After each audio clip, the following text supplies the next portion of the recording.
संगवारी हो बिरगांव। आज छोटे माता साहेब अवैया हवा। माता साहेब का अभी थोड़ा देर में पहुंचने वाला हवा। तो चला चलथन बिरगांव, वहाँ संत समागम भव्य शोभा यात्रा की तैयारी है पूरा। बिरगांव पहुँच गए मैं संगवारी हो। जस्ट बिरगांव में बुधवारी बाजार पानी टंकी के पास हमारे संत समागम के साहेब जी के कार्यक्रम चला था। चलो वहाँ पास माता साहेब आ गए भाई जिंदगी संगवारी हो। हम मन पहुँच गए बिरगांव। दीदी मन खाली लेके तैयार है। हमारे माता छोटे माता साहेब अब तुरंत पहुँचने वाला है। तब तक चलो संगीत तरफ चलते।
साहे बंदगी साहे।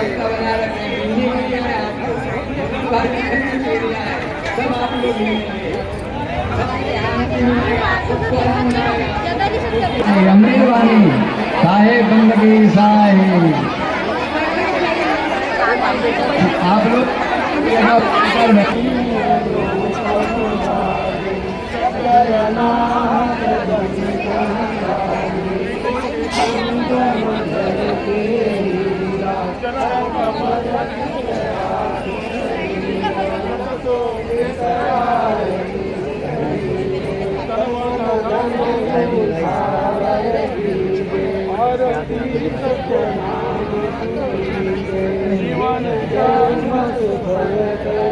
बोले तो कबीर साहब की पावन चरण कमलों में साहे बंदगी साहे। साहब की पावन चरण कमलों में साहे बंदगी साहे। साहब की पावन चरण कमलों में साहे बंदगी साहे। के पावन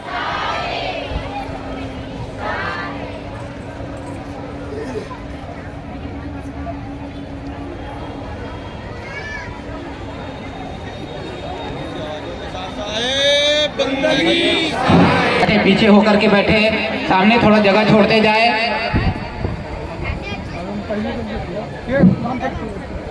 माता साहिबा को पुष्प भेंट कर आशीर्वाद करेंगे, आशीर्वाद प्राप्त करेंगे। साहेब बंदगी साहेब, जोरदार ताली बजाएंगे आप लोग। साहेब बंदगी साहेब। अभी हम जिनके अमृत वाणी को सुनने के लिए इतने देर से बैठे हैं, तो हम चाहेंगे कि पहले अवसर दिया जाएगा, उसके पहले अमृत वचन होगा।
संतन के आधार भव सागर अथाह से खेई उतारो पार।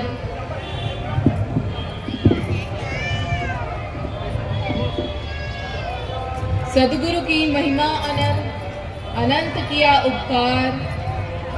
लोचन अनंत उभाड़िया, अनंत दिखावन हार। गुरु को कीजे बंदगी, कोटि कोटि प्रणाम।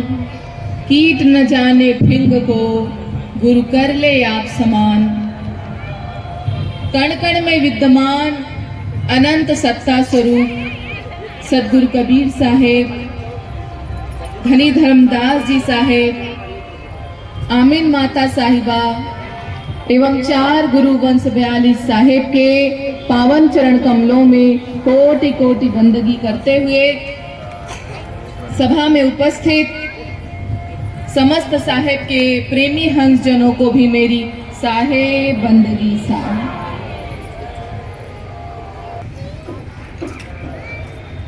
सदगुरु की महिमा अनंत है, अपार है।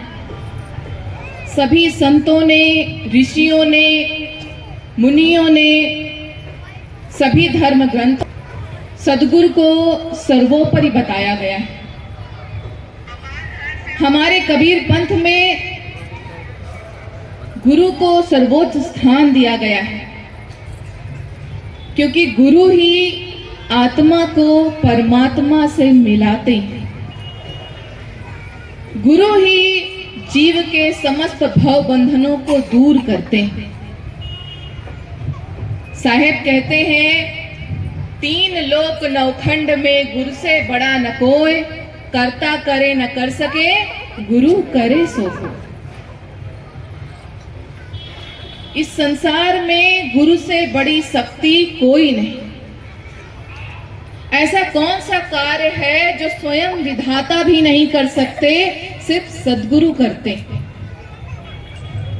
विधाता ने इस संसार में जीवों को भेज तो दिया, परंतु जीव इस संसार में आकर माया मोह के बंधन में बंधकर फंसकर आवागमन के चक्र में फंसे हुए हैं, जीवन मरण के चक्र में फंसे हुए हैं।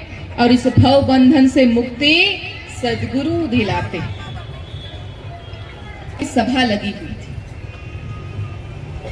सभा में यह प्रश्न उठा कि संसार में सबसे बड़ा कौन है? इस संसार में सबसे बड़ा कौन है? यह चर्चा हुई। एक देवता उठकर खड़े हुए और बोले, इस संसार में सबसे बड़ी पृथ्वी, क्योंकि सभी लोग पृथ्वी पर ही तो खड़े, तो इस संसार में सबसे बड़ी पृथ्वी।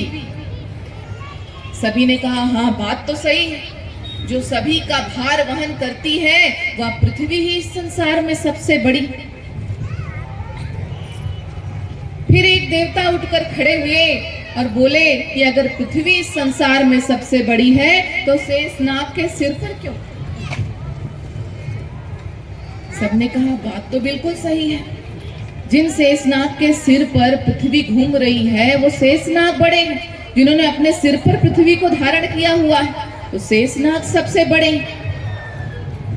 फिर एक देवता उठकर खड़े हुए और बोले, अगर शेषनाग सबसे बड़े हैं तो शंकर जी के गले में क्यों पड़े? तो शंकर जी सबसे बड़े। सबने कहा, बात तो सही है, शंकर जी सबसे बड़े हैं, क्योंकि उनके गले में ही शेषनाग झूल रहे हैं, लटके हुए हैं, तो शंकर जी सबसे बड़े हैं। फिर एक देवता सभा में उठकर खड़े हुए और बोले कि अगर शंकर जी सबसे बड़े हैं तो कैलाश पर्वत पर क्यों खड़े? सबने कहा, यह बात भी बिल्कुल सही है।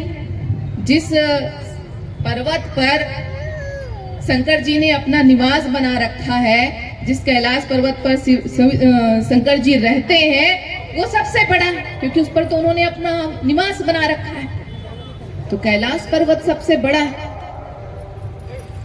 थोड़ी देर में फिर एक देवता उठकर खड़े हुए और बोले, अगर कैलाश पर्वत सबसे बड़ा है तो हनुमान जी ने एक हाथ में कैसे उठा लिया था? तो हनुमान जी सबसे बड़े। फिर सबने कहा, हाँ बात तो सही है, संजीवनी बूटी खोजते समय पूरा कैलाश पर्वत हनुमान जी ने अपने हाथों में उठा लिया, तो हनुमान जी सबसे बड़े।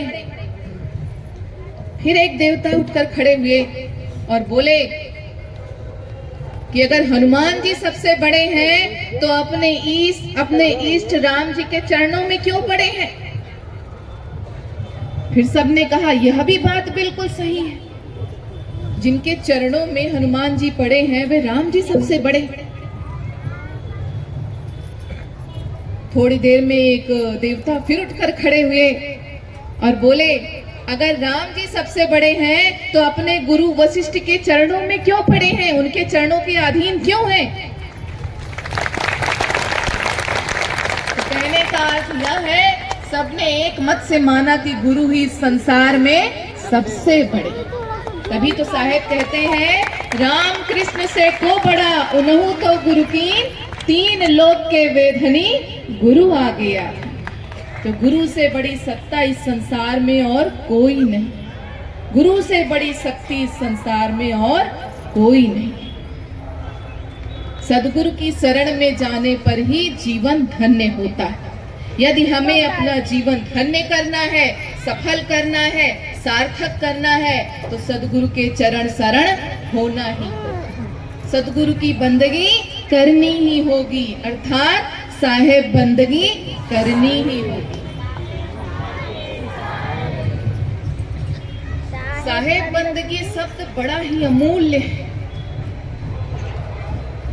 जन्म जन्मांतर के बंधन को काटने वाला शब्द है साहेब बंदगी। क्या अर्थ होता है साहेब बंदगी? साहेब बंदगी दो शब्दों से मिलकर बना, साहेब और बंदगी। साहेब का अर्थ क्या होता है? स अर्थात सत्य पुरुष परमात्मा वो साईं। ह अर्थात क्या? या हृदय। और ब अर्थात क्या? विराजमान। अर्थात जो सत्य पुरुष परमात्मा सबके हृदय में विराजमान है, उनको नमन करना, उनको बंदगी करना, साहेब बंदगी करना है। सत्य पुरुष, सदगुरु, साहेब, सत्यलोक, सत्सुकृत, सुमिरन, सुकृत, अनेक कई शब्द जो स से शुरू होते। दूसरा स से शब्द होता है शरणागत, जो सदगुरु के चरणों के शरणागत हो। और तीसरा स से शब्द है सट संपत्ति, जिसके पास सट संपत्ति हो।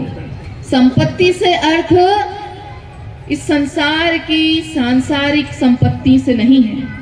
ये सोना चांदी पैसा रुपया इस संपत्ति की बात नहीं कह रहे। सट संपत्ति जिसके पास है वही सच्चा समृद्ध है, धनी है। क्या है ये सट संपत्तियां? पहला सम, सबके प्रति समानता समता का भाव सम। दूसरा दम, जो इंद्रियों को वश में करके रखे, जिसकी इंद्रियां उसके वश में हो वह दम। तीसरा श्रद्धा, जो अपने सदगुरु के चरणों में सदैव प्रेम विश्वास भक्ति श्रद्धा बनाए रखे। चौथा है तितिक्षा, जो अपनी भूख प्यास को वश में कर ले। उपरति, जिसका मन सांसारिक विषय विकारों से, सांसारिक विषयों से उचाट हो जाए, जिसका मन सांसारिक विषयों में न लगे और जो निर्विकल्प समाधि में स्थित रहे, संभावना। तो जिसके पास ये सट संपत्ति है वही इस संसार में सुखी है। तो साहेब बंदगी शब्द में ये तीनों स समाया हुआ है। जो सतत निरंतर अपने सदगुरु से प्रेम करना जाने,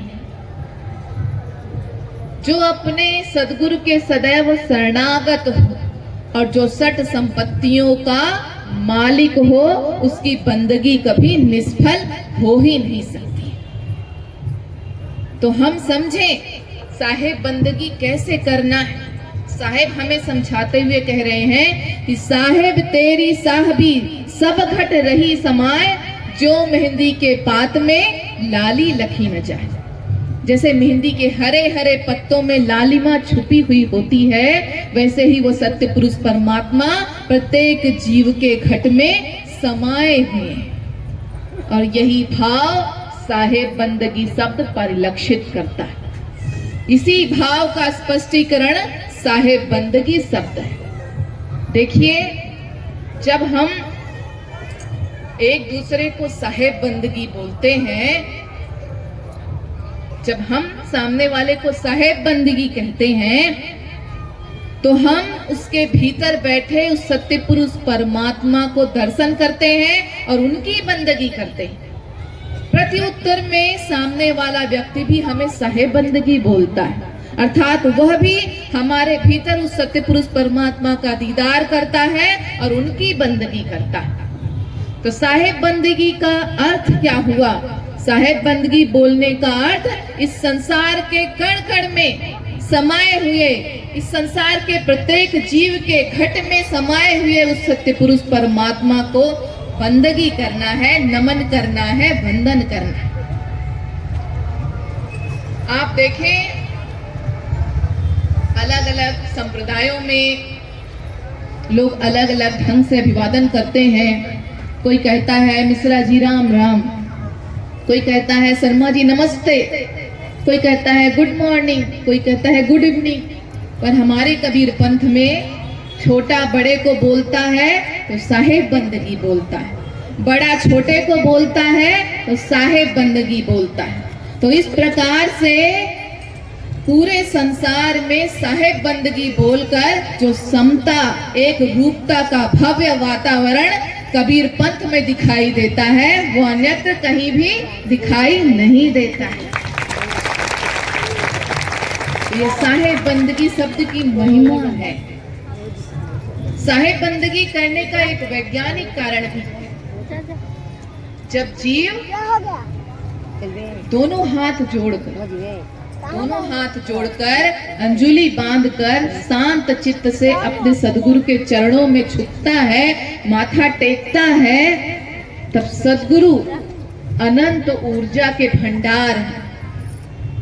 सद्गुरु जो अनंत ऊर्जा के भंडार हैं, जब शिष्य सद्गुरु के चरणों में झुककर माथा टेकता है, साहेब बंदगी करता है, तो आज्ञा चक्र से प्रवेश करते हुए वह चेतना, वह शक्ति, वह ऊर्जा शिष्य के भीतर प्रवेश कर जाती, जिसके फलस्वरूप जीव की सारी जड़ता समाप्त हो जाती है और परम चेतना का संचार भक्त के भीतर, भक्त के शरीर में, उसके भीतर होने लगता है। तो साहेब बंदगी अवश्य करना है, उस ऊर्जा का अधिकारी अवश्य बनना है। लोग प्रायः यह प्रश्न करते हैं कि 3 बार साहेब बंदगी क्यों बोलते हैं? साहेब बंदगी बोलते हैं पर 3 बार साहेब बंदगी क्यों बोलते हैं? तो इसका भी कारण है। शरीर में दैहिक, दैविक और भौतिक 3 तापों से मुक्त होने के लिए 3 बार साहेब बंदगी करते हैं, पहला कारण। और दूसरा कारण 3 प्रकार के गुण, सतोगुण, रजोगुण, तमोगुण, इन तीनों गुणों से ऊपर उठकर सद्गुरु के चरण शरण होने के लिए 3 बार साहेब बंदगी बोलते हैं। तीसरा कारण अज्ञान माया के जो 3 बंधन हैं, मल, विक्षेप और आवरण, इनसे मुक्त होने के लिए 3 बार साहेब बंदगी बोलते हैं। और चौथा कारण जो माया के पर्दे हैं 3, माया के 3 पर्दे कौन से? आधि, व्याधि और उपाधि, इन तीनों पर्दों को दूर करने के लिए 3 बार साहेब बंदगी बोलते हैं। तो इतने कारण हैं 3 बार साहेब बंदगी बोलने के लिए, तो प्रेम से 3 बार साहेब बंदगी जरूर बोलें। बहुत सुंदर शब्दों में कहा गया है कि आधि व्याधि उपाधि गई, आधि व्याधि उपाधि गई, मिटे सकल संताप, और 3 बार के कारणे धुल गए सारे पाप। तो अपने सारे पाप धोने हैं तो 3 बार साहेब बंदगी अवश्य करें। साहेब जीव को चिताते हैं, समझाते हैं कि चेत सुमिर तू बावरे, कहे कबीर समझाए, जाना तुझको दूर है, कहे कबीर जगा है। साहेब जगा रहे, चेत सवेरे बावरे, कहे कबीर जगा, जाना तुझको दूर है, कहे कबीर समझाए। जैसे हमें कहीं दूर निकलना है, सफर करना है, मार्ग तय करना है, रास्ता लंबा है, तो हमारे घर के बड़े बुजुर्ग क्या कहते हैं? सुबह जल्दी समय से निकल जाओ, तभी समय से पहुंचोगे। यही तो समझाते हैं ना कि समय पे निकलो, सुबह उठो, सवेरे उठो, समय पे निकलो ताकि समय पे पहुंच जाओ। बड़ा लंबा सफर है, रास्ता लंबा है, समय से निकलोगे तो समय से पहुंचोगे। यही बात, यही दृष्टांत, यही उदाहरण रखकर साहेब हमें समझा रहे हैं कि चेत सुमिर नर बावरे, जागो, समझो, उठो, देखो। यह जो 84 लाख योनियों में भटकने के पास माया ने रास्ते में अनेक रोड़े लगा रखे हैं, अनेक ब्रेकर बना रखे हैं, जिससे रास्ता बड़ा कठिन हो जाएगा, लंबा हो जाएगा। समय से जागोगे तो समय से पाओगे। और एक बार ये मानव जीवन निकल गया तो फिर जीवन भर पछताओगे। तो समझना है यह मानव जीवन को जो 84 लाख योनियों में दुख भोगने के पश्चात मिला है, इसकी एक एक श्वास का अर्थ समझना है, महत्व समझना है। श्वास सुफल जो सो जानिए, जो सुमिरन में जाए और श्वास खाली गई करी करी कोट उपाय।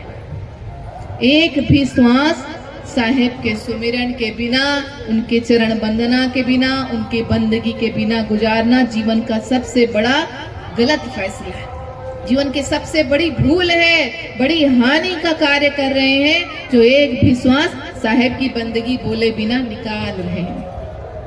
अन्य कुछ करने की आवश्यकता नहीं है, बस पूर्ण भाव से, श्रद्धा से, प्रेम से साहेब का सुमिरन करना है, उनके नाम का सुमिरन करना है और उनके चरणों की वंदना, साहेब बंदगी करना है। जब तक साहेब बंदगी नहीं करेंगे जीवन सफल नहीं होगा। देखिए कहते हैं कि सदगुरु के चरणों में शीश झुकाने से जगदीश मिलते हैं। बड़े ही सुंदर शब्दों में कहा गया कि सदगुरु के चरणों में शीश झुकाने से जगदीश मिलते हैं। तो जब तक प्रेम से, श्रद्धा से सदगुरु के चरणों में शीश नहीं झुकाएंगे जगदीश नहीं मिलेंगे। पर आज देखिए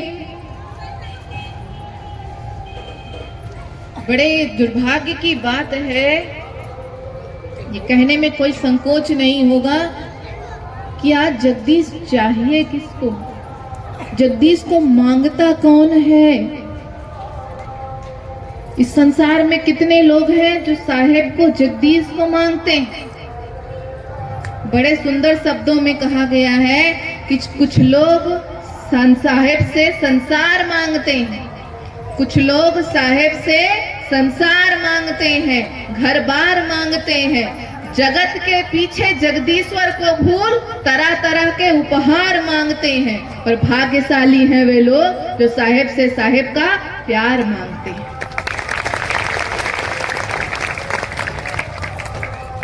सांसारिक सुखों की चाह में ईश्वर को, जगदीश की, साहेब की, परमात्मा की याद ही नहीं है। याद ही नहीं है तो मांगेगा क्या? सांसारिक सुखों की चाह, बस हर जीव जब अपने सदगुरु के चरणों में माथा झुकाता है तो क्या मांगता है? बड़ा घर दे दो, बंगला दे दो, गाड़ी दे दो, नौकरी अच्छी बन जाए, व्यापार अच्छा चलने लग जाए, दूसरे के पास कुछ भी न रहे और हमारे पास इतना रहे कि खाली ही न। यही सांसारिक सुख तो मांगते हैं। सदगुरु के चरणों में शीश झुकाते हैं तो भी यही मांगते हैं। सांसारिक विषयों में फंसा हुआ जीव सिर्फ सांसारिक सुख की ही चाह रखता है, वह अपने सदगुरु के चरणों में झुकता है तब भी। साहेब से साहेब के चरणों में झुककर साहेब को कोई नहीं मांगता, सिर्फ सांसारिक सुख की चाह रखते हैं। देखिए क्या ये सांसारिक सुख को पा लेने पर हमारा जीवन धन्य हो जाता है? हमारे भीतर सुख का भाव आ जाता है, हम सुखी हो जाते हैं? क्या हमारी इच्छा जो हमने साहेब से मांगा उसको पा लेने के बाद शांत हो जाती है? कदापि नहीं। वह इच्छा, वह कामना, वह तृष्णा और बढ़ती रहती है। अगर इस संसार में संसार की सारी दौलत, इस संसार का सारा सुख, सारा राजपाट भी अगर मिल जाए फिर भी कुछ और कुछ और कुछ और का भाव जीवन में शेष बना रहता है। संसार की सारा साम्राज्य भी मिल जाए फिर भी एक अतृप्ति का भाव मन में बना रहता है जो मनुष्य को चैन से बैठने नहीं देता। कुछ और का भाव सदैव मन में, एक अतृप्ति का भाव सदैव मन में बना रहता है। क्यों?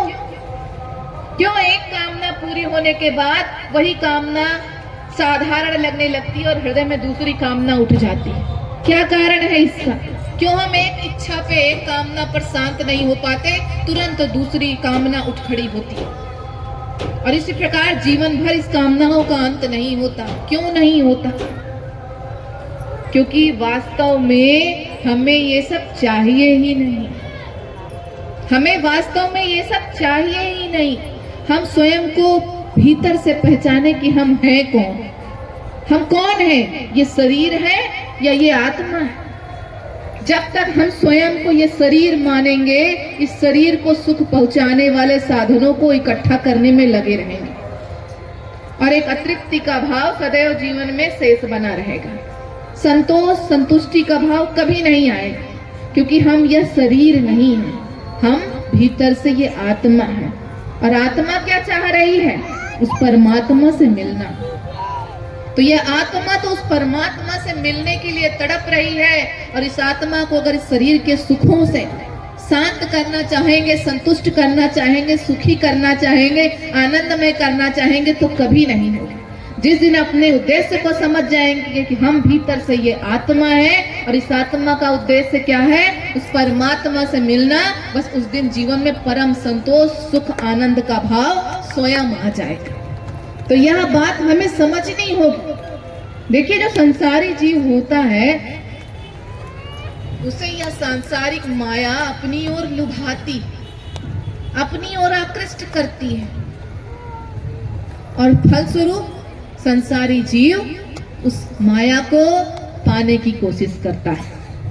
और जब नहीं पा पाता है, जब सामर्थ्य नहीं रहती कि स्वयं उसको पा सके, उस सुख को पा सके, तो फिर साहेब के सामने भी वही मांगने लगता है।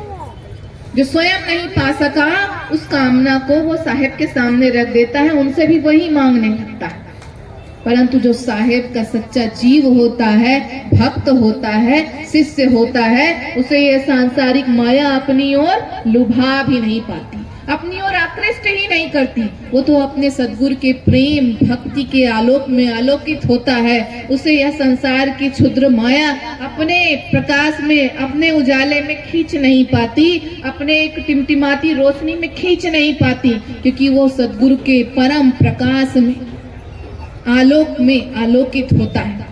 तो जो साहेब का भक्त होता है, जीव होता है, उसे यह सांसारिक माया अपनी ओर लुभाती ही नहीं, आकृष्ट ही नहीं करती, और वह अपने सद्गुरु के चरणों में जब झुकता है तो उनसे उन्हीं को मांगता है और अपने जीवन को धन्य कर लेता है।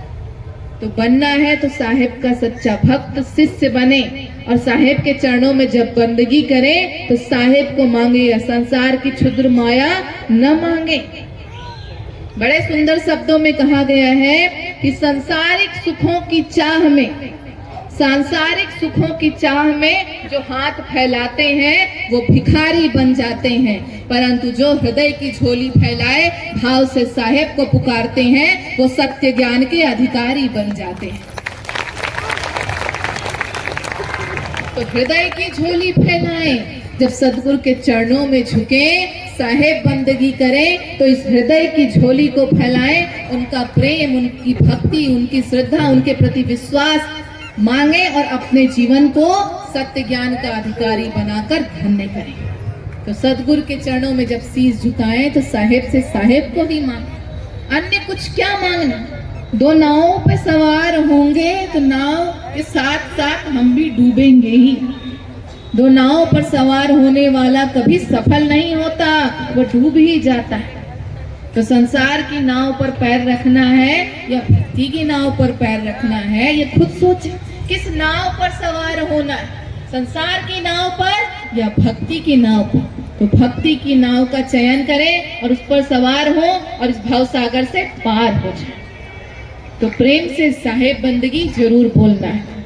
साहेब के सामने चालाकी नहीं चलेगी, साहेब के सामने चालाकी नहीं करें। देखिए, कहते हैं ना कि दो लोगों के सामने चालाकी करेंगे, झूठ बोलेंगे, तो उसका फल खुद को भुगतना पड़ता है।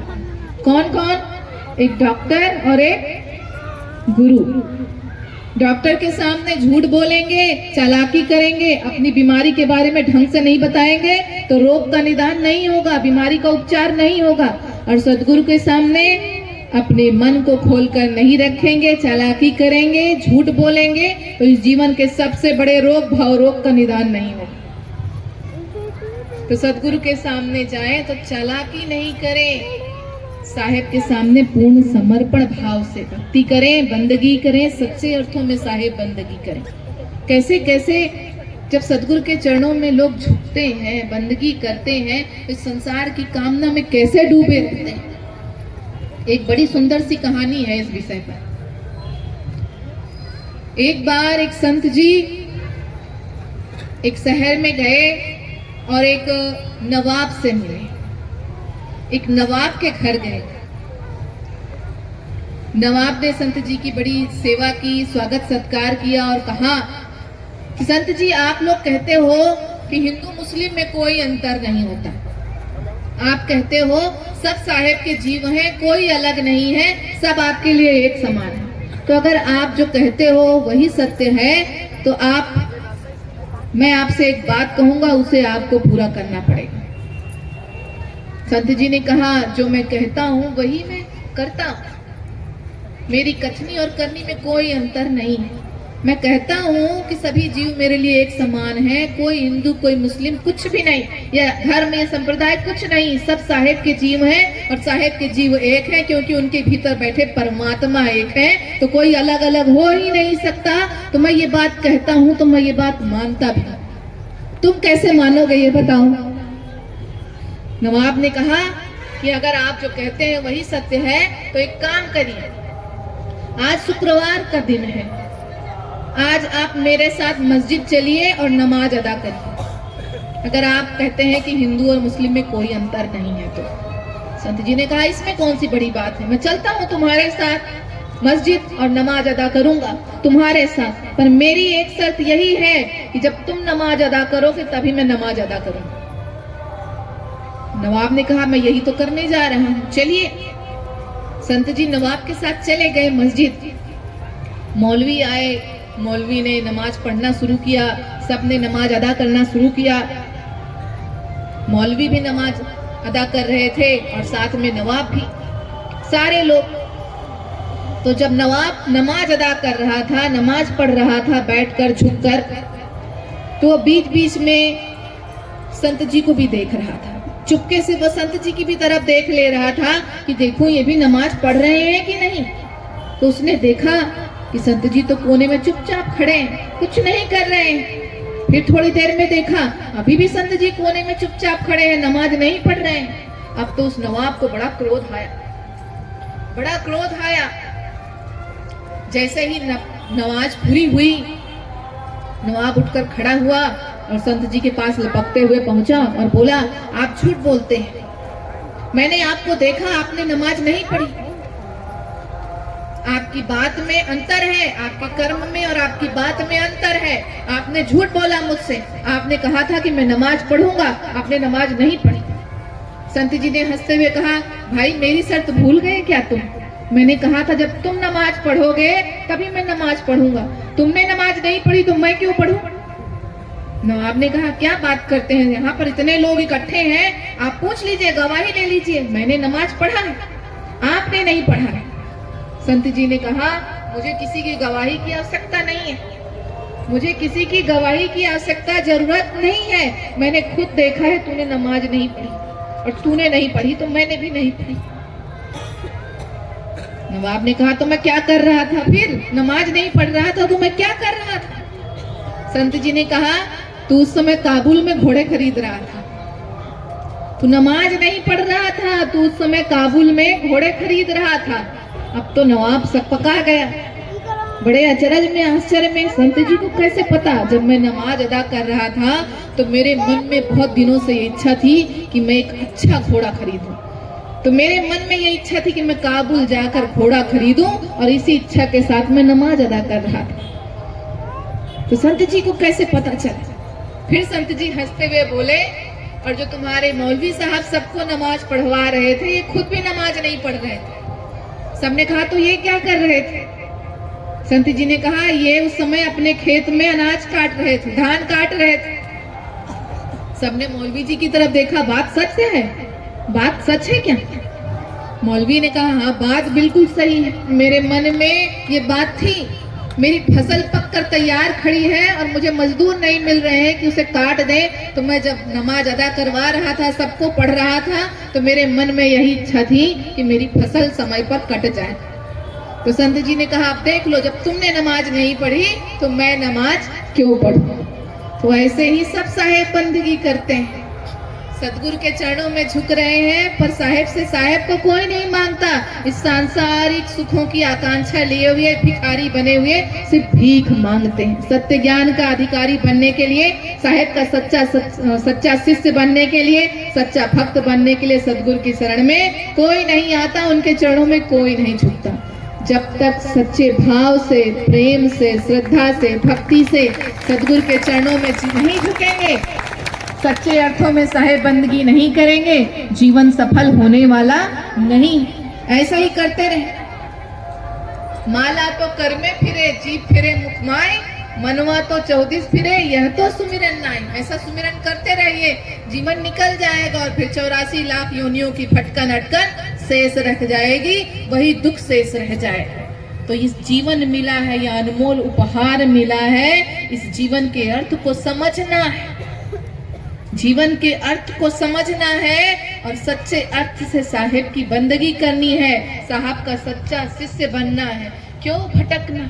ये अनमोल मानव जीवन हमें मिला और हमारे सदगुरु भी हमें मिले, जिन्होंने कबीर पंथ की राह हमें दिखाई है, मार्ग हमें दिखाया है। अब बस चलना हमें है। तो पूर्ण श्रद्धा से, प्रेम से, भक्ति से, भाव से सदगुरु द्वारा दिखाए गए सत्य प्रेम सदगुणों के मार्ग पर चले और अपने जीवन को धन्य करें।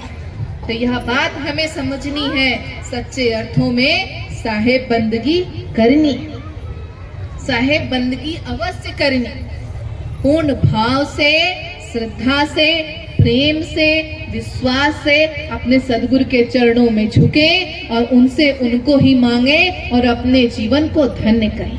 क्योंकि साहेब हमें समझा रहे हैं, एक ही साधे सब सधे, सब साधे सब जाए, जो गई सींचे मूल को भूले भले। साहेब बंदगी साहेब। आप सबने मेरी बातें बड़ी प्रेम पूर्वक सुनी, इसके लिए मैं आप सबकी बहुत बहुत आभारी हूँ। साहेब बंदगी साहेब।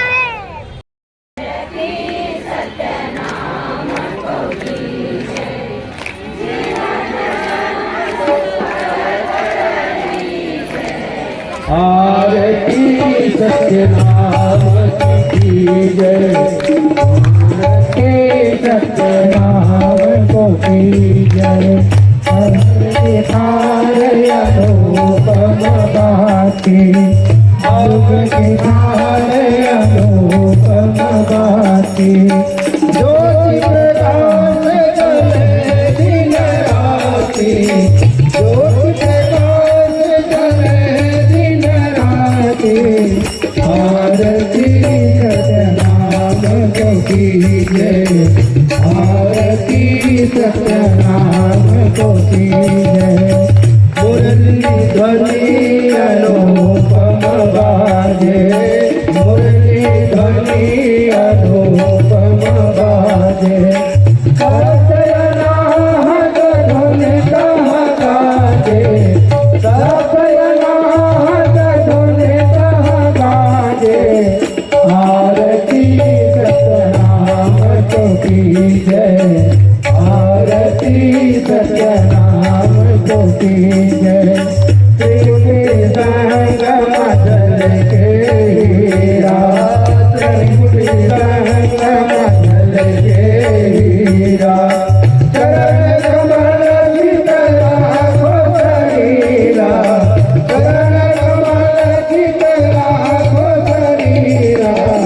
आरती सत्यनाम को की जय, आरती सत्यनाम को की जय। सतजोगी के आरती दीजिए, सतजोगी के आरती दीजिए।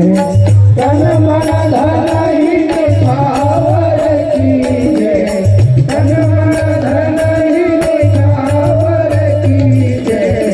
आरती सत्यनाम को की जय, आरती सत्यनाम को की जय।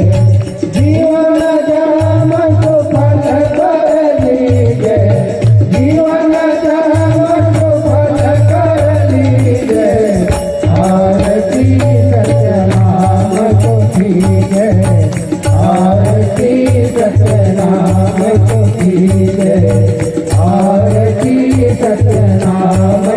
की जय आरती सतनाम की जय।